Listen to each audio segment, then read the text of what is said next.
हरिओम। आज हम एक बात करते हैं शरीरस्थ नाड़ियों की।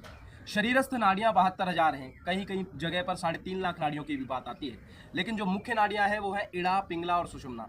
इड़ा नाड़ी आपकी बाईं नासिका है, पिंगला नाड़ी आपकी दाहिनी नासिका है और सुषुम्ना जब इन दोनों का जागरण एक साथ में होता है, दोनों नासिकाओं से श्वास और प्रश्वास एक साथ में होता है, उसको हम सुषुम्ना कहते हैं। और योगी जन कहते हैं कि सुषुम्ना जब जागृत हो जाती है तो योगी जो है वो सिद्धि भाजनम, सिद्धि को प्राप्त करने वाला हो जाता है।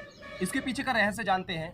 वो कहते हैं कि जैसे सूर्या चंद्रमसौ धत्ता कालम रात्रिम दिवात्मकम भोक्तृ सुषुम्ना कालस्य गुह्यमेतद उदाहृतम।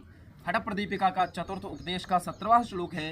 वह कहते हैं कि जैसे सूर्य और चंद्रमा, जैसे हमारा सूर्य निकला, सूर्य जैसे ही ढला वैसे ही चंद्रमा निकल गया और फिर अगले दिन जब सूर्य निकल जाता है तो एक दिन हमारा कम हो जाता है।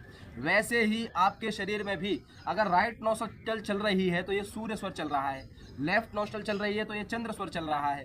तो जब ये सूर्य स्वर चलता है, चंद्र स्वर चलता है अलग अलग, तो इसको हम कहते हैं इड़ा और पिंगला में प्राण का प्रवाह होना। और इसके प्रवाह से आपकी आयु जो है वो कम होती है। जैसे प्रकृति में आपका सूर्य और चंद्रमा ढलते और उगते हैं तो आयु कम होती है, वैसे ही शरीर में भी ऐसा ही होता है।